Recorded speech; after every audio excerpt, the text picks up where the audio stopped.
What's up, guys? Welcome to another video. UFC Vegas 91 finished up a couple of hours ago, and we are going to go through and recap it. Now, I would have done the video earlier, but the Leafs were playing and they disappointed me regardless. Let's get into this recap. Kicking off the card, we had Maheshate versus Gabriel Benitez. Now, obviously, it's going to be hard for me to recall every single thing that happened, but I did write some notes so that I can get the gist of what had happened. So in the Maheshate and Benitez fight, that was very close, and it was definitely a close enough fight where it ended in a split decision. I think that was the right call. It could have gone either way. So like I said, obviously split decision was very appropriate there.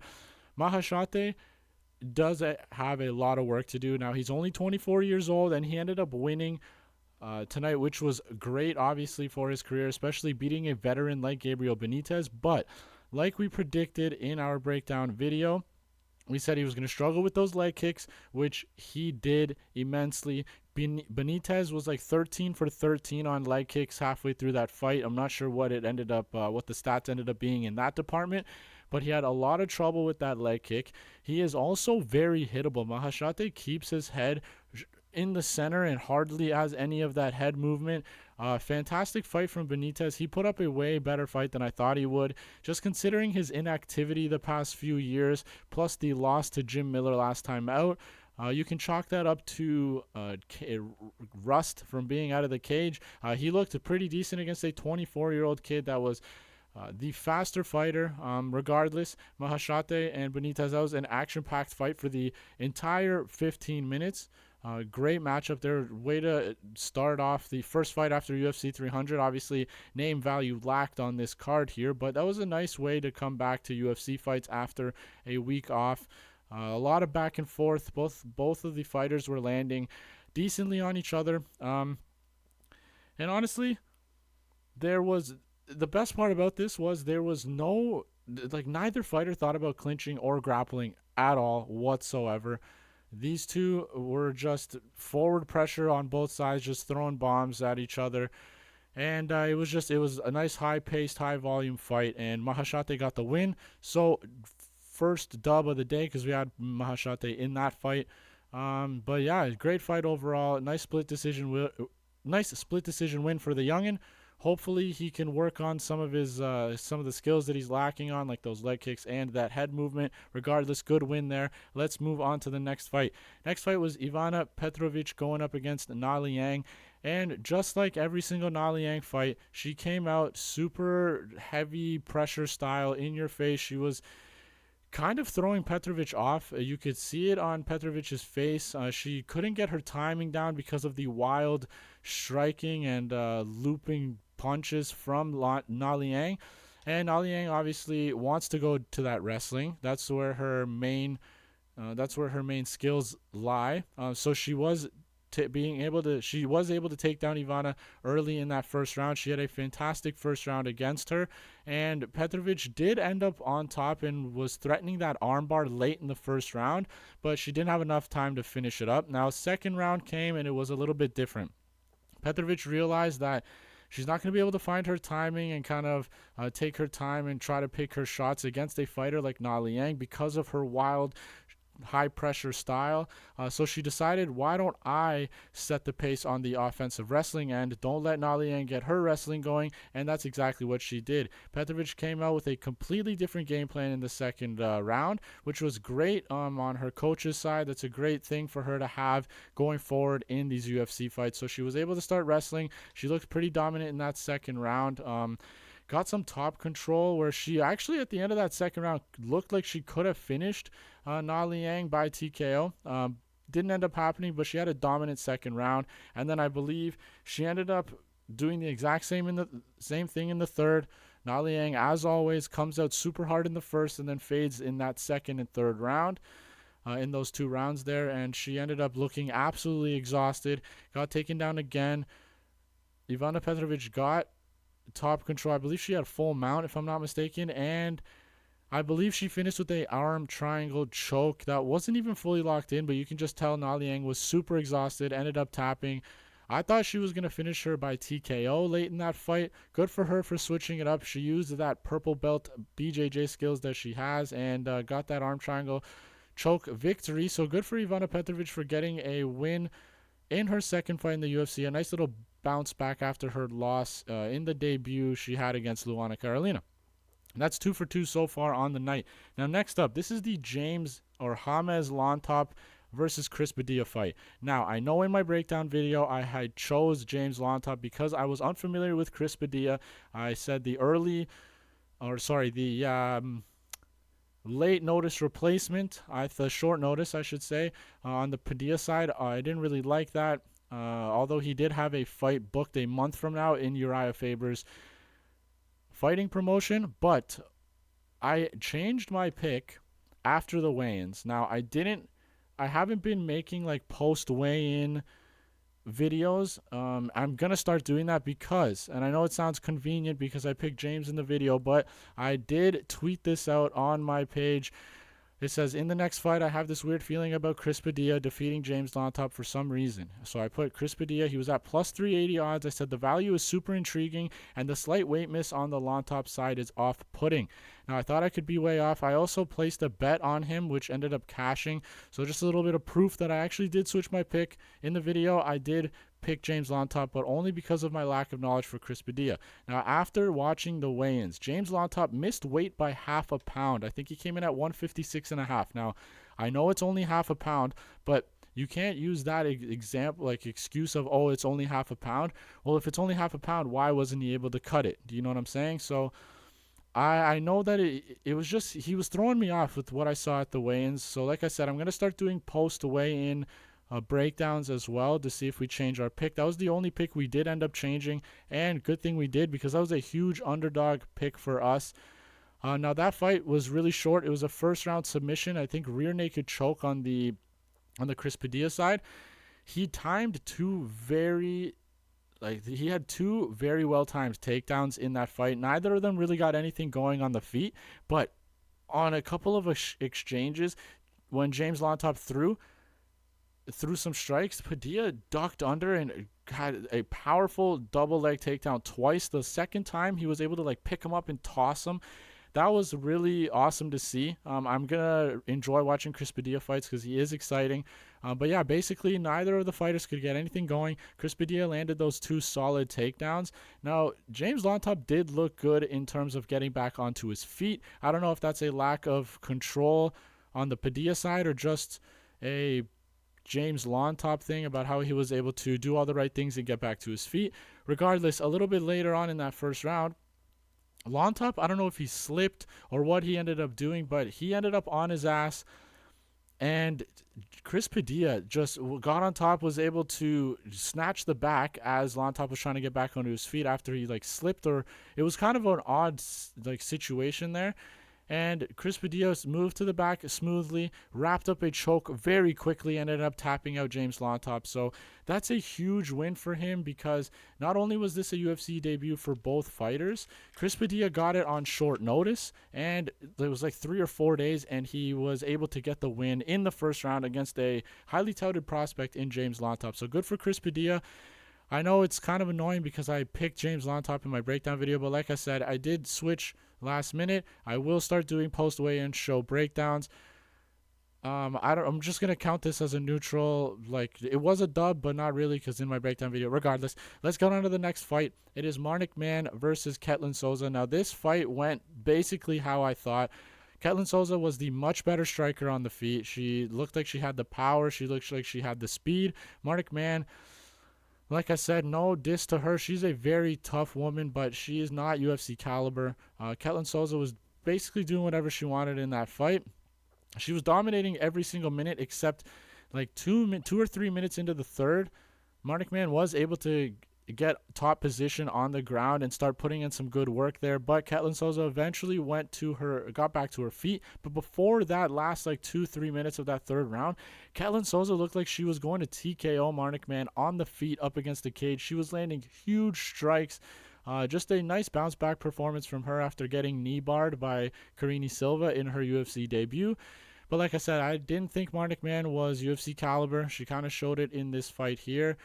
She's kind of just out of place in the UFC. I don't know if it's her size, what it is, but I really liked the fact that Ketlin Souza was down at strawweight after 4 years.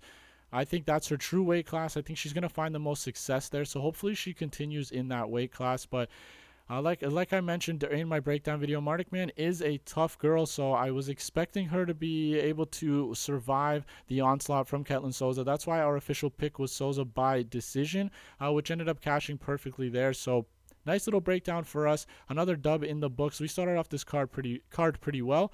And yeah, now we're going to get on to the next fight. Next fight was the sloppy heavyweight fight of Don'Tale Mayes versus Kyle Machado. And this is a low-level sloppy heavyweight fight. There was not much technique going on. Both fighters were kind of staring at each other, trying to find a big shot on either side. Now, Don'Tale Mayes ended up winning this fight. We had Kyle Machado, so it was the first loss of the evening. But that's okay. It was back and forth. It was nice. That first round got away from Machado because Mayes landed a huge punch that put Machado on his ass. He did end up surviving. He had good guard control. Mayes came down to him, and he kind of Machado just safely protected himself for the remainder of that round. So that got away from him there. And then the last 2 rounds were kind of back and forth. Both just looking for that big power shot, and I guess the judges just thought that Don'Tale Mayes did a little bit more. I'm not going to dispute that fact. Neither fighter really stood out in those last 2 rounds. Don'Tale Mayes definitely won that first round off of that knockdown alone. So good win for him. Kyle Machado's not super... He's not like the best fighter, but he's not the worst. He is 29 years old in a division like heavyweight, which is extremely young. So I can imagine he comes back for his 3rd fight, maybe bounces back against a lower level opponent. And I know last recap video we had some like future matchups, but I'm going to start putting those in different videos so they don't end up being too long. So good win for Don'Tale Mayes. Kyle Machado was our pick, and besides that knockdown, it was a really, really close fight. So sloppy performance for both heavyweights, but regardless, good win for Don'Tale Mayes. Now, next up was Austin Hubbard and Michael Figlak. Now, this fight was it was kind of trippy for me because I did not expect Austin Hubbard to do so well. Now, I knew both fighters, they were both high pressure. I knew it was going to be a high volume, lots of things to judge. And in my opinion, Michael Figlak, when he landed, it seemed like Austin Hubbard was affected by the strikes a little bit more. Although I will say Hubbard had a fantastic jab that Figlak could not deal with. Figlak's nose got busted in that 2nd round, I believe, and he was bleeding for the rest of that fight. Now, both fighters did end up doing really well. There was a lot of back and forth, high volume. It was a great fight to watch. Austin Hubbard did a great job with his takedown defense. I think Figlak went 0-3 on takedowns. So, and Hubbard even landed a takedown of his own in that first round to kind of solidify that early round. But yeah, good back and forth fight. Nice 15-minute bout from both of these fighters here. I'm not going to contest that decision. I think Austin Hubbard did enough to win. Michael Figlak looked great even after being out of the octagon for 2 years, but that is something I'm going to take into I'm going to take that more into play into factor, I guess, when I'm breaking down fights in the future, because regardless of me thinking that Michael Figlak is the better fighter, it's tricky to get back into a fist fight after 2 years being out of the octagon, no matter how much you've trained, because training, obviously sparring and all that stuff doesn't compare to the real thing. So regardless, we ended up getting that wrong as well. Great performance by Hubbard, in my opinion. Nice bounce back from the TUF 31 finale loss to Kurt Holoba, and he beat a prospect like Michael Figlak, which is huge. So good for him. Next up is Ronnie Yahya versus Victor Henry. So this fight, I was kind of surprised about that first round. We had Victor Henry to finish Ronnie Yahya in that second half of the fight. He ended up TKOing him in the 3rd round. So we had a really good prediction here. Now, Victor Henry was a very big favorite, so I'm not going to be like, oh, look, we guessed it, -400 favorite. We guessed it right. Victor Henry was supposed to win this fight. Now, a lot of people probably had him by decision. I don't know that for a fact. I'm kind of throwing it out there. But I figured that he would kind of slow Ronnie Yahya down. Ronnie Yahya is 39 years old, almost 40. I figured he wasn't going to be able to withstand the volume and pressure from Victor Henry for a full 15 minutes. He lasted longer than I thought, so props to him. And he even won that first round. He came in, he was throwing heavy, and he was landing on Victor Henry, which was kind of concerning because I had a bet on Victor Henry. I actually had Victor Henry by KO, so the fact that it went all the way to the third round was stressing me out. But that volume did eventually get to Ronnie Yahya. He won that first round. I'm pretty sure he took Victor Henry down as well, which is cause for concern because of the 21 submission career victories that Ronnie Yahya has. Regardless, Victor Henry went into that first round, in between the first and second round, recuperated with his team, came back, and he finally started finding his timing. He was putting on the pressure. He was high volume in the striking like we thought he was going to be. And Ronnie Yahya kind of started like closing up like this to block like 2, 3, 4 of the punch combo that Henry would throw. And then he would come in with like 1, 2 big punches like that to kind of shake that, get some distance off of him and Victor Henry to prevent him from those high volume sequences. But honestly, it was just taking a lot out of him. I think that high pressure first round really got to Ronnie Yahya early. He started tiring out in that second round. Henry stepped it up, started landing heavily. Not necessarily the biggest power punches, but lots of volume from to the body, to the face. And then that pressure just got to Ronnie Yahya. Victor Henry ended up finishing the fight in that third round, I believe. Yes, in the third round. So good win by Victor Henry there. I'm glad we ended up getting that KO win as well. Now, next up was Tim Means and Uros Medic. I believe this is the first fight of the main card.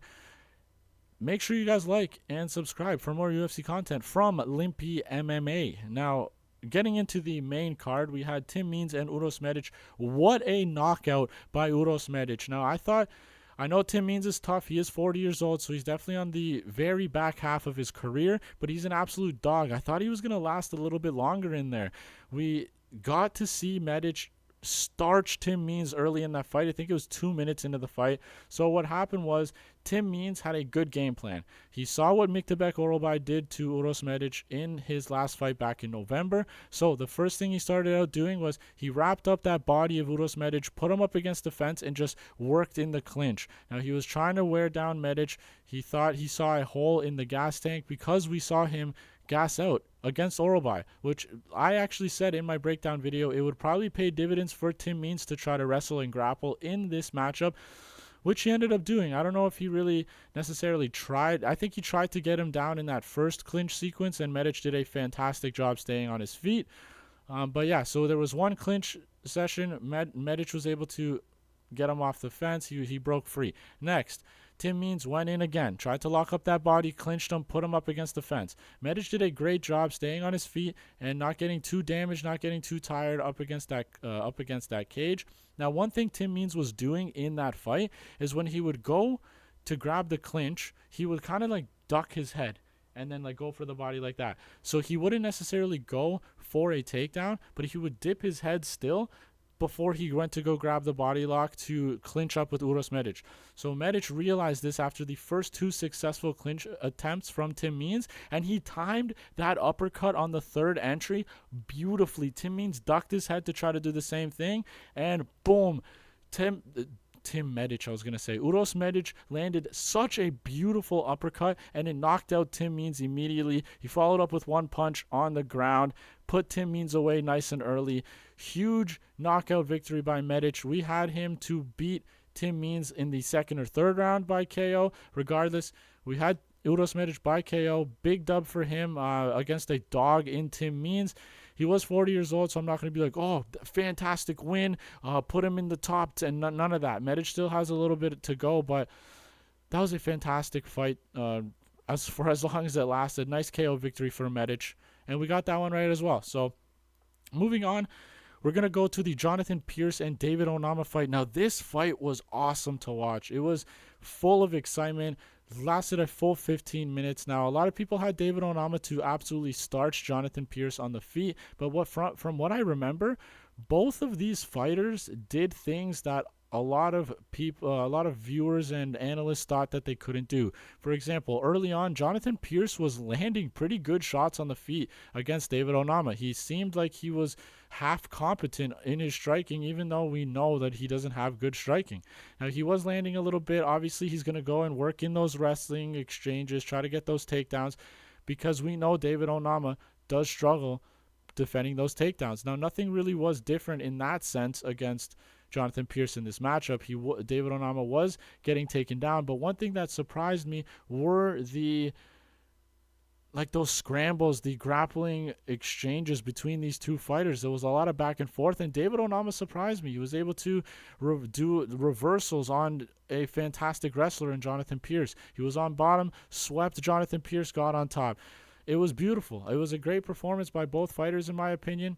And both of them did things kind of out of their comfort zone that not a lot of people think that they're known for. Like I said, Jonathan Pearce early looked like he could hang with David Onama on the feet a little bit, but as the fight progressed, you can tell that he's not used to those kind of exchanges. I know Jonathan Pearce's cardio is good for those wrestling exchanges, but he was noticeably slower out of that first round on the feet. David Onama maintained his speed and his precision in the striking department later on in that fight, and I think that's what the difference was.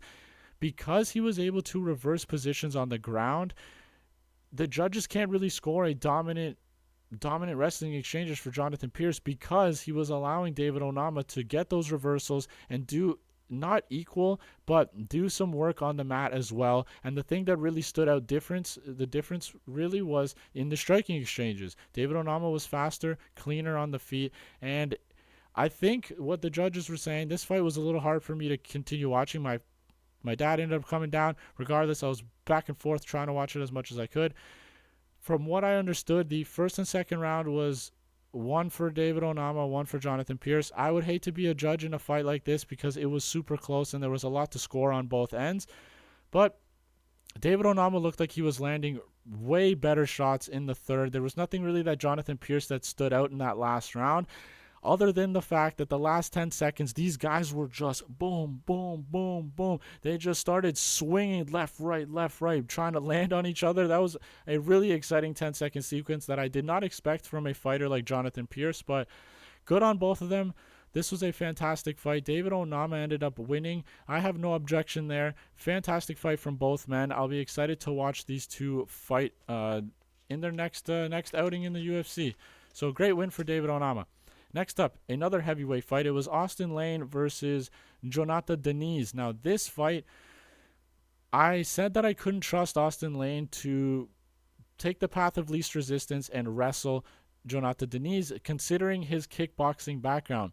But boy, was I wrong. In that opening round, Austin Lane had the perfect game plan. He took down Jonathan Diniz early. He had heavy top pressure. Jonathan Diniz could not do anything from bottom. He could not... You can just tell that he's not versed in the grappling department. He's all kickboxing. Now, he was able to survive that first round, which was kind of cool to see. Austin Lane is a ginormous human being to have on top of you. I don't blame him for not being able to get back onto his feet, but Austin Lane did great. Got Diniz onto the mat. He was putting in good top pressure. Like I said, he was advancing positions. I believe he had him in full mount, and he started raining down punches on him, which Diniz ended up, I don't know how he survived, because it looked like Lane was landing heavily in that ground and pound scenario. But Diniz, nevertheless, ended up surviving. He went into the second round looking like the fresher fighter. That's another question that we had going into this fight. Diniz, with his kickboxing background, of course he's going to have decent cardio if the fight remains on the feet, because that's obviously what kickboxing is. But we didn't know how his cardio was going to be after having to entertain those wrestling and grappling scenarios.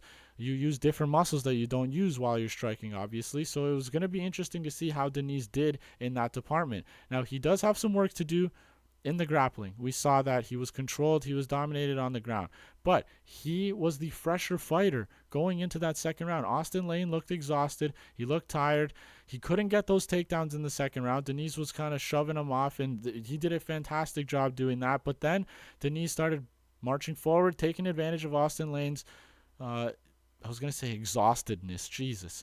He was taking advantage of Austin Lane and him being tired, landed some heavy shots, and just knocked him out in that second round. So big comeback victory from Jonathan Diniz. He was dominated in the first round. He looked like a fish out of water on the mat. It didn't really look good for us, but he ended up pulling it out in that second round. Good for him.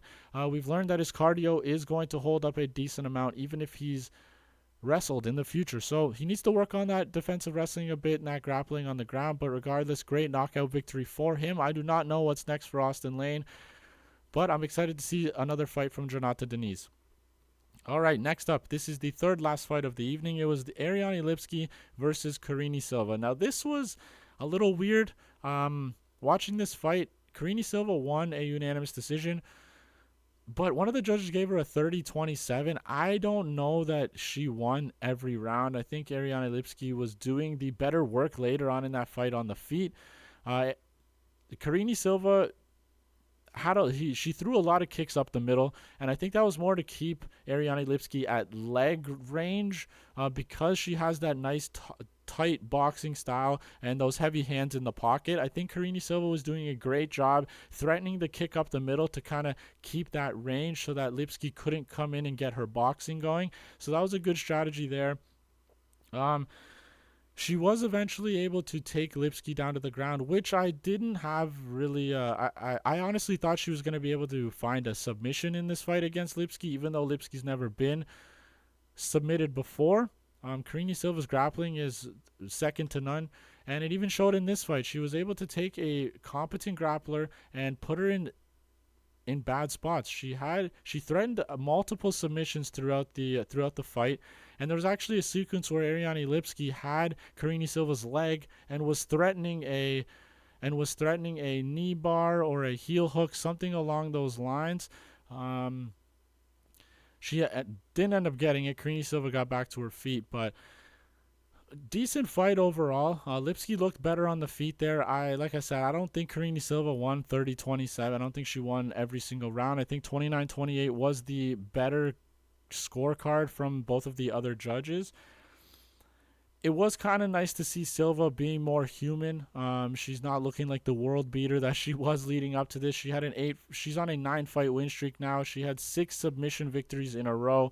So it was good to see her go through some adversity and not just be able to finish her opponent in the first round.